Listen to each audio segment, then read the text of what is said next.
Good afternoon and welcome, everyone. We wanted to wait until we had a handful of folks to get started. So we have 5 of you who are interested in learning more about the Senior Leaders Community of Practice, and it's a real pleasure to have you with us this afternoon. This is intended to be a really informal space where you can get your questions answered about what the experience will be like, what the tool and the implementation support includes. I'm Kirian Suarez, President and CEO of Equity in the Center. I'm going to toss it to a couple of my colleagues to introduce themselves, and then we will hand it off to Ericka Hines, who will be leading the community of practice along with Pawan Halkari from our team, who can answer your questions. Nikki, I'll toss it to you to introduce yourself. Thanks so much, Kay. Hi, everyone. Really nice to have you with us, and thank you for your patience. My name is Nikki Jagpal. I use she and her pronouns, and I'm Executive Vice President at Equity in the Center. And I will toss it to Erna. Thanks, Nikki. Hi, everyone. My name is Edna Cruz-Louie. My pronouns are she, sha, and I am the Operations Vice President here at Equity in the Center. And I'll toss it over to Mara. Hello, everyone. Great to see you all here. My name is Mara. I use she and they pronouns. I am EIC's training coordinator. I will pass it to Pawan. Hi, everyone. I'm Pawan Halkari. My pronouns are he, his. I am the Resource Development and Curation Consultant at EIC. And I will be assisting Ericka throughout the communities of practice. And I also work on the senior leader level tool. Looking forward to getting to know you all. Pass it to Sandra. Hey all, sorry I'm off camera today. My name is Sandra Herrera. My pronouns are she, her, ella, and I'm the Communications Associate for EIC. I think that might be it for introductions, unless Kay, you didn't introduce yourself yet. No, I did. I will pass it off to Ericka, who's going to talk a little bit about how she comes to this work, and then dive into questions. Ericka. Yeah, so hello everyone. My name is Ericka Hines, and my pronouns are she, her, and hers, and I come to you from Raleigh, North Carolina. I had to think about that because I just moved. I live in a little suburb, but let's just call it Raleigh, which is the unceded territory of the Tuscarora and the Occaneechi tribe here in North Carolina. And I'm excited to talk to you all about this opportunity. My affiliation with Equity in the Center is long and intertwined, but I'll hit the highlights for you, which is that my role at Equity in the Center is the managing director, and I have been with Equity in the Center since its origination. I was the lead researcher on the Awake to Woke to Work race equity cycle publication. I was part of creating the framework that people have become and has become widespread in this sector. I also led the open enrollment webinars for 2 years. And oh my gosh, I feel like I've sort of had my hands in a lot of pieces that have developed or come out of Equity in the Center, whether that's been like, 20 minutes of reviewing a document or sitting in conversations. I have been deeply invested in the work of Equity in the Center, but also say that I like to say, like, I am very, very aware of how the race equity cycle operates, and particularly thinking about senior leaders. And I want to use that as the jumping off point of like why we thought about offering a community of practice, but I actually want to take a step back and I want to talk about the senior leaders as one of the levers, as a key lever in the race equity cycle. If any of you, I'm just assuming, I'm making a grand assumption that all of you know about the race equity cycle Awake to Work framework, you know that one of the levers is the senior leader lever. It's what's been covered. And I personally have not only, yes, been a part of creating it, but I've also used it in my own work. I have my own consulting practice called Every Level Leadership, where I have used a lot of the competencies and the around developing senior leaders in terms of becoming more inclusive and equitable in their leadership. I have used that lever over the last 5 years to really help senior leaders make that progression in a way that might have been hard for them, but did not seem intractable. So I want to say, like, the senior leaders lever is so important, in my opinion, to the to creating a race equity culture, because if you all serve in a senior leadership role, you know that you sit in the space of either being able to move this work forward in terms of racial equity, or you also sit in the place of hindering the work by saying it can no longer happen. Obviously, I'm going to speak for myself and also members of the Equity in the Center team and say, we would like for you to continue to promote the work forward. And so to that point, when we started talking about, like, okay, how do we build on the last 5 years? We really said, senior leaders, we want to build that piece of work out as one of the first pieces of work that we want to put forth because of its importance. So that is where the senior leaders lever tool came from. And I want to talk a little bit about the tool, and I'm going to invite my colleagues to also chime in as well. So, and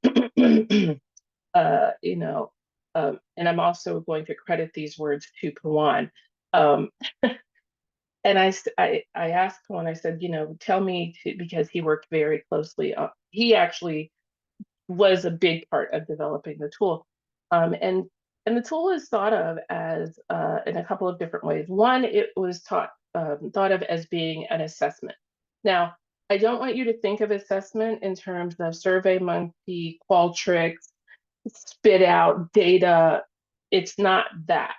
It is meant to be a point of, like, let's give some qualitative feedback and assessing of how senior leaders are actually continuing to promote race equity. It's also meant to be used as a reflective tool for senior leaders. So the tool is set up to look to have senior leaders not only see, okay, here's all the competencies, but to say, okay, if you are a senior leader, how do you move from being at the awake stage, which I can't imagine in 2024 we do have senior leaders there, but anyways, how do you move from being a senior leader that is in what we have defined as the woke stage to the work stage? Like, we have really taken the time to, like, go deeper into explaining, here's how that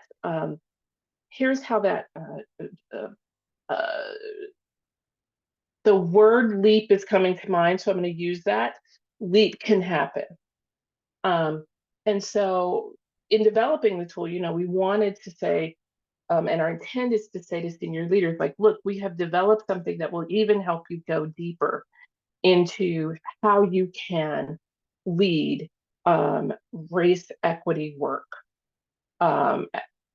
in the years ahead. Speaking of years ahead, we also, when we were thinking about the senior leaders leverage tool, one of the things that we realized is that, in a way, the senior leaders leverage tool is a little bit agnostic, which is good, but we also knew that we wanted to support senior leaders who have decided that they're going to continue to work on racial equity in a time period where it has fallen out of being the thing to do. And that's me being nice. What I will say, if I'm not being nice, is that doing racial equity work has become incredibly polarizing. Doing DEI work is no longer, you know, the amuse-bouche of excitement that it used to be.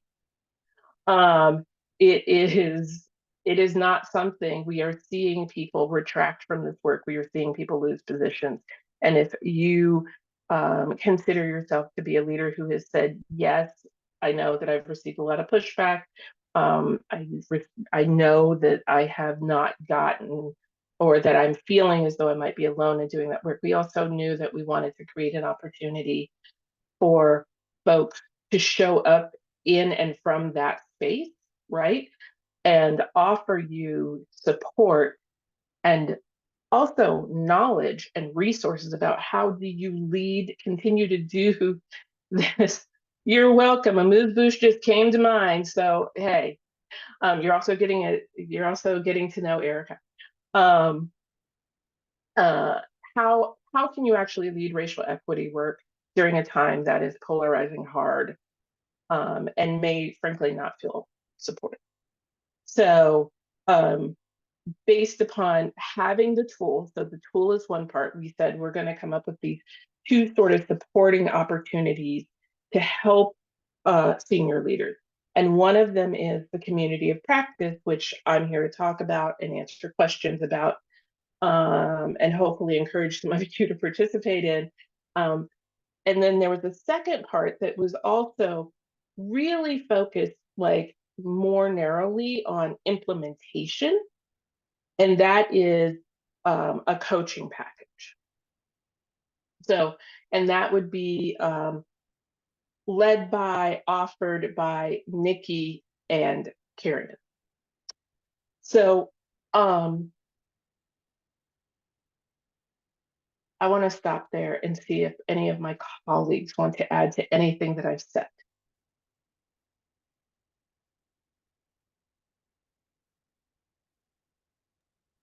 Just also adding to Ericka's description of the tool. When we're thinking of the tool as well, it's not, we're not looking at just cause and effect. So in a sense, it's not prescriptive. We're not saying like, if you do X, it will lead to Y. It's engaging in that reflexive process of learning, of also identifying like the best approach to move forward. So we're calling it move towards work. So it's a reflexive process that we are encouraging throughout your journey within the race equity cycle. And also thinking of the community of practice also as a space where, you know, we'll be different senior leaders with different experiences. So also as a way to engage, to learn from each other. And the tool will also be here as a framework to guide our conversations. By no means, like I said, it's prescriptive. So the tool is here as a resource for us to use and to help us navigate throughout our journey. And the assessment itself is not, we have an assessment portion, we have a recommendation portion. It's not like saying X will lead to Y, but also thinking holistically. Human behavior is so complex and so wonderful. And also like the way we process information is very different. So we want to be respectful of all our learning modalities and also the best approaches that's most convenient to you as a leader. We all have different leadership styles as well. So really being complementary to your approach, but within the framework of racial equity, of thinking of, you know, this work is building off from awake to work, which Ericka led. So the inspiration draws directly from there, but also within our work at Equity in the Center, thinking of our pulse check, thinking of our understanding of race equity culture, and within the framework of Equity in the Center's work as well. Thank you, Pawan. So Pawan will be joining me, as well as Nikki. Will sort of be the team around the community of practice. I want to take 3 more minutes to talk a little bit about the community of practice, and then I want to open it up to questions because you did not sign up to hear me talk for 60 minutes, and I don't want to talk for 60 minutes. So I'm going to talk specifically about the community of practice. So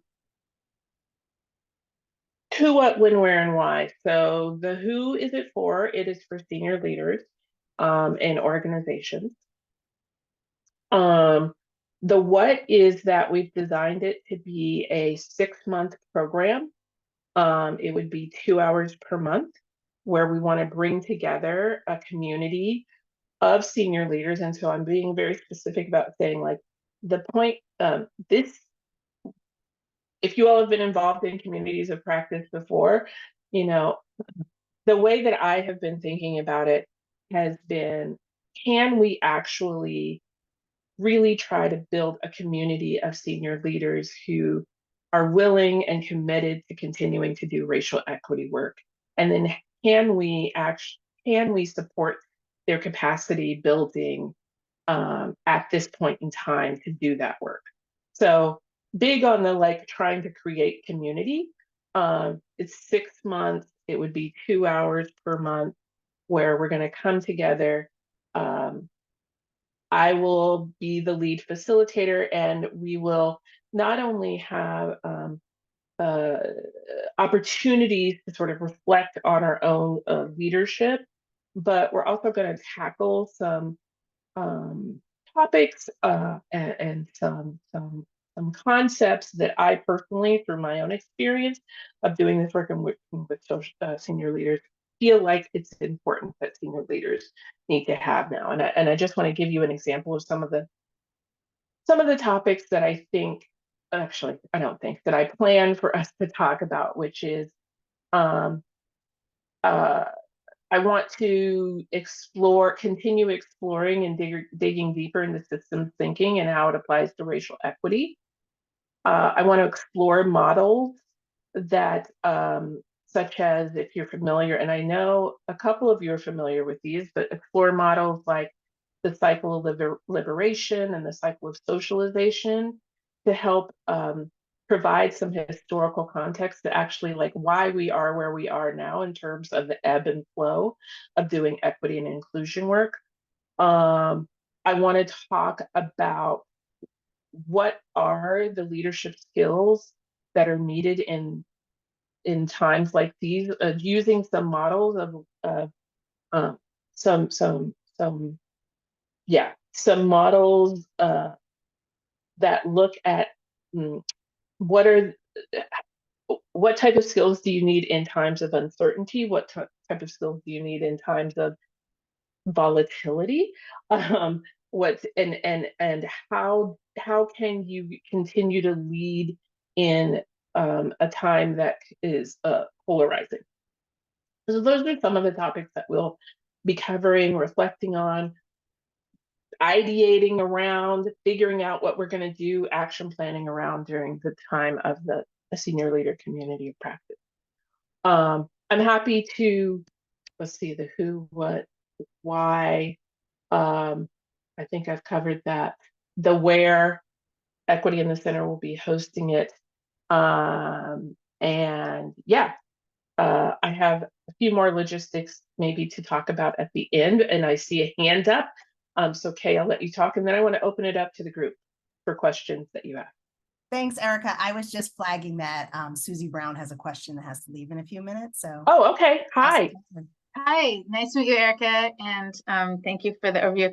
I'm just interested in a little bit more, a little exploration around what senior leaders means. And I'll just say what we have in my organization. We've used the, I call it the booklet, you know, the thing that has all the, do you know what I mean when I call it the booklet? What's the real? Publication. Building. Yes, the publication. Yeah. Okay, So, I was like, what booklet? There are probably lots. So I am the senior most leader, and I'm not sure if that's what you're talking about. We also have a person who we're just hiring, he hasn't started yet, to fill our DEI director role, and that is kind of positionally in the organization a senior leader. And as I just saw this on LinkedIn this morning, I was like, oh, I'm going to go to this thing and find out, because I was thinking it would be about him, but he's really a DEI practitioner who is situated in the organization as a senior leader. And then we have two other people who are practitioners of other areas of our work.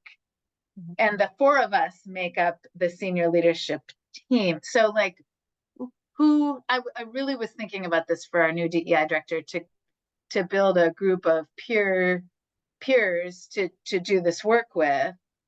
But then as I saw the questionnaire assessment thing, I wondered, is that designed for me as the senior most person? So could you just say a little bit more about what that term means and who you really want in the group?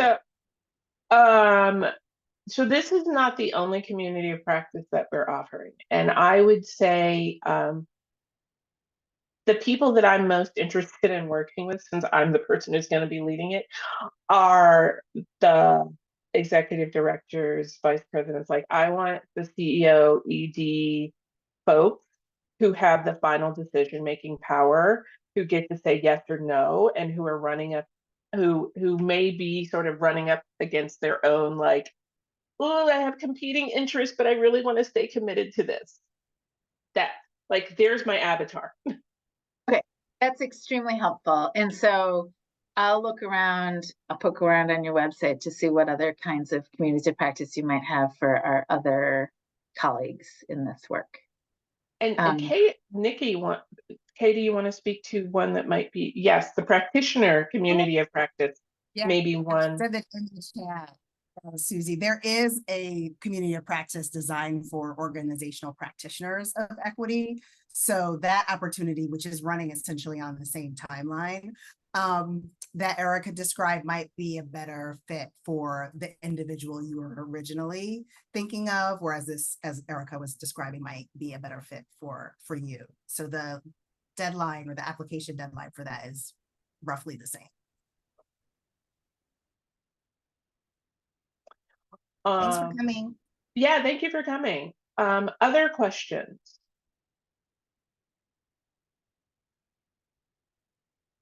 Megan. Hi. So was this tool designed intentionally for organizations who've received a result in their race equity assessment to invest in race equity training for their senior leaders? Does it work in tandem if your organization has done Awake to Oak to Work, done the race equity assessment, received like top 5 findings, and among those findings being, for instance, like providing senior leaders with more race equity training? Would this kind of complement that?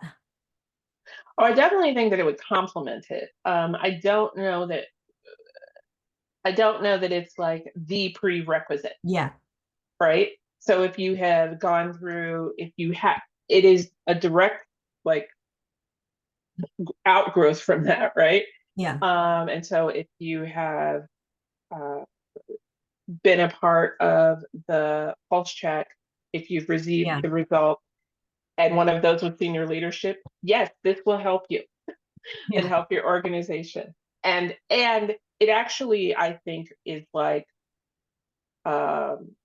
it's like a natural progression. Yeah. But we also anticipate that there may be folks who have engaged with the race equity cycle work outside of the pulse check, who we think also would fit into this community of practice. Along those lines, so the assessment in this tool is different than the pulse check race equity assessment. It is, and I'm only lightly going to speak to that. So I'm a little wary of using the word assessment for the senior levers tool. It is not the scientifically, quantitatively, evaluatively, it is not that. Yeah. That is the pulse check. And I would be like, if that's what you want, and I'm not saying this to you, but like, let's say assessment, let's hold that in a soft way and not in a hard scientific way. It is like, it's more of a like feedback tool where you're seeking feedback and you're going to get it from folks in your organization, and you're also going to give yourself some feedback. Well, that is how I would describe it. I open it up to my colleagues to add to that. Thanks. That's a great question. I think you would be ahead of colleagues in the group who have not taken the pulse check. Yeah. So the tool is designed to have a sort of scaffolding for a learning agenda and then a race equity action plan. So you have the benefit of the pulse check score report as an input to that process. So Yeah. whereas everyone else going through the process would be sitting down with colleagues for the first time to answer the slightly revised set of questions from the pulse check that were pulled into the tool, you could start with the findings from the pulse check for the senior leaders lever and reflect on the findings and the recommendations kind of relative to the questions, but rooting yourself in that to build the learning agenda and the race equity action plan is how folks in your position would begin relative to those starting from scratch. And Juan or Nikki may want to talk about the folks who are starting from scratch, so to speak, you know, without a pulse check score. Are you going to talk a little bit more about the coaching, or is this mostly the 2 coaching session, the other option, or is this mostly about the community practice? So I will leave time for that. Okay. In a little bit. I did want to address Alicia's question. Are there types of organizations you think are best for joining the community practice, size, focus, etc.? Well, I mean, I'm always hesitant to constrain myself in that respect, but what I will say is,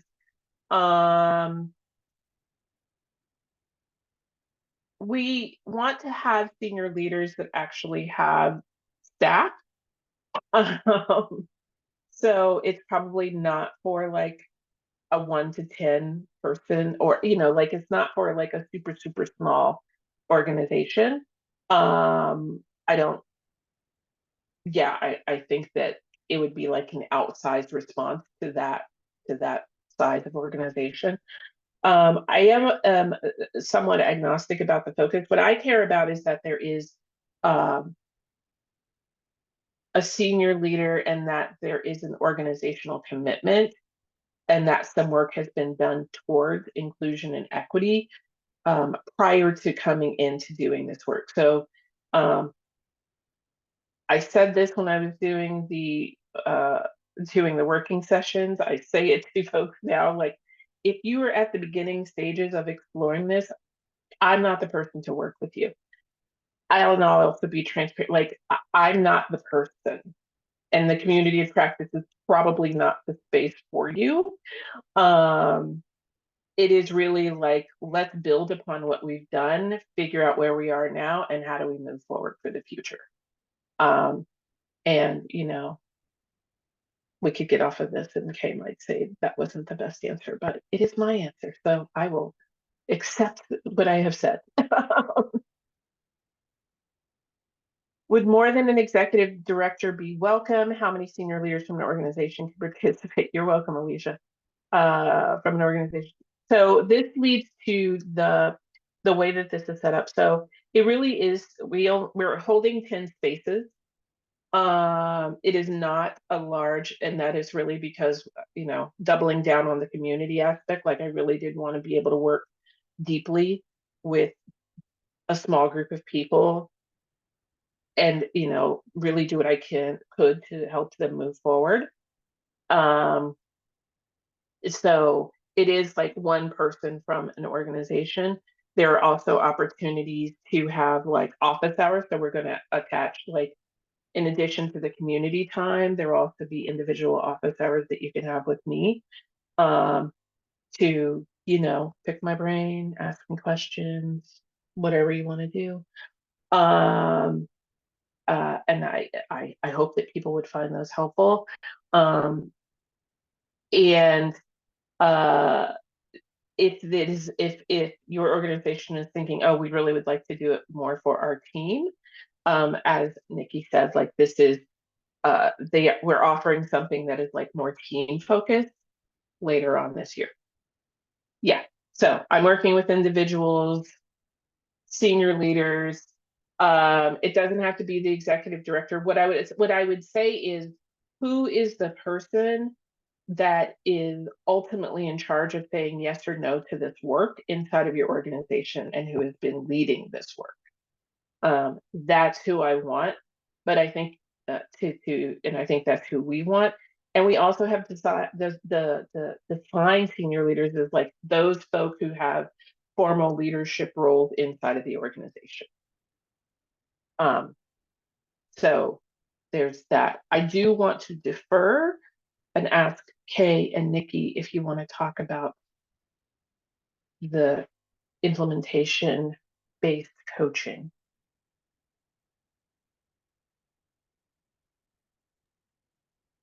Sure, I can say a few words, and I'm sure Nikki has thoughts as well. So the coaching option is simply stated a much lighter touch than what Ericka has walked through during our time together today.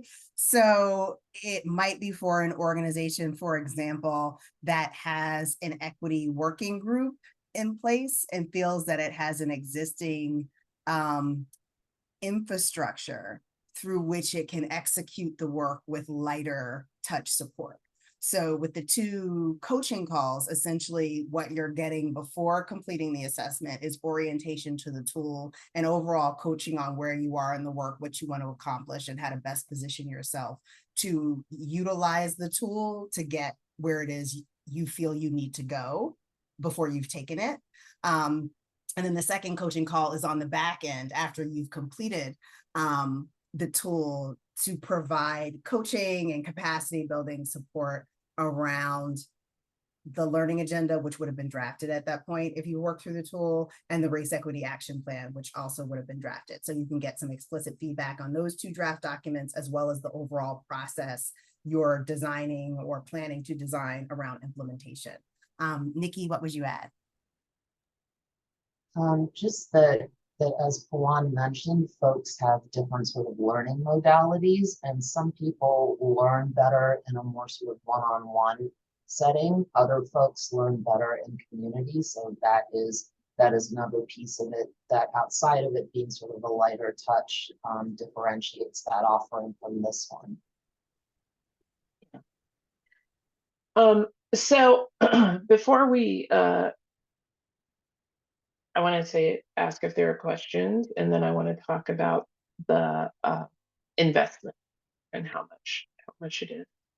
So are there any other questions about these 2 opportunities?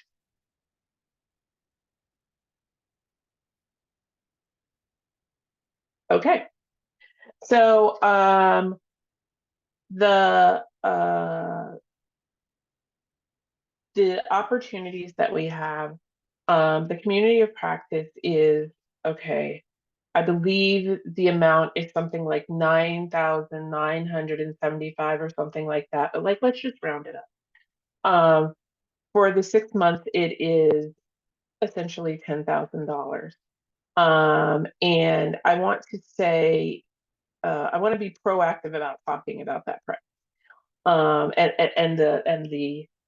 the coaching implementation that is being offered is roughly half the price of that. And I want to talk about the pricing, particularly for the community of practice, which is, and be transparent about it, which is $10,000 is a investment that we understand organizations will not take lightly.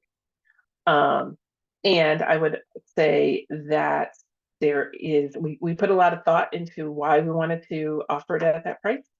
And I will speak very transparently from where I sit, which is like, I do this work professionally. I do this work as a member of Equity in the Center. I also do it as having my own business.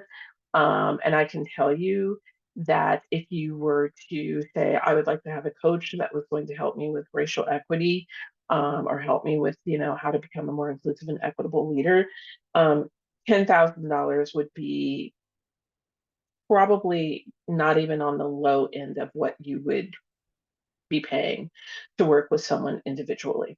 So this is an opportunity, and in that individual space, you probably would not be getting the wraparound support that we've designed for the community of practice. So it would purely just be, coaching and some feedback. What we have tried to design inside of the community of practice is really, in my opinion, like trying to look at senior leadership and how to commit to racial equity in like a very cohesive way. Like, how can we support you in as many touch points, sort of avenues as possible? Because we know that it's tough to be doing this work right now. So based upon that, also, providing you with a tool that is based upon years of work and expertise that we've gained in the field. Uh, is another reason that we felt like $10,000 was a fair price. And I think our goal in doing this is that we want to attract folks that are ready to actually be a part of kind of seeding racial equity work as it moves forward. There were a bunch of folks doing racial equity work in the last 5 years. And that number has decreased. And I think that it takes a certain amount of organizational investment, which I think Equity in the Center is trying to make right now, to really say, like, how do we support you as senior leaders now in this time period to get through what is happening right now, but also how do we actually create what we want to see moving forward? And this is an opportunity for us to spend time. I'm not just going to say like, oh, we're going to ideate about that, but we are going to spend some time thinking about that and thinking about what can I do now as a senior leader to like be a part of what does racial equity look like 5 years from now. So we do realize that it's an investment. We want and would hope that you are willing to make that investment. You have a good crew of people around you who want to support you in doing that work. So with that, I'm looking at everyone from Equity in the Center and going, did I cover everything? Is there anything I missed? Anything else that I should be saying before we open it up to questions?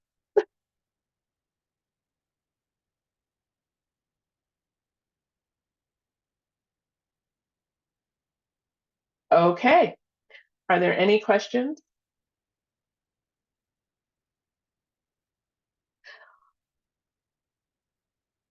All right. So I know we had a small but mighty group. This is being recorded for others. We hope that you'll think about joining us in any sort of way that fits what your organization needs, whether it's the community of practice or whether it's the coaching. We hope that you'll consider joining us for that. Oops, one of my earbuds is falling out. And I want to say thank you for taking the time this Wednesday afternoon to be with us. So on behalf, I guess I'll say on behalf of myself, but should I just say on behalf of all of Equity in the Center, thank you for your time. Thank you all. We'll send the recording around with some follow-up materials. But thanks for joining. Thanks, Ericka, Juan, Nikki, Mara, Sandra, Erna, the whole team for joining to answer folks' questions. And thanks to each of you for joining us today. Thanks a lot. Take care.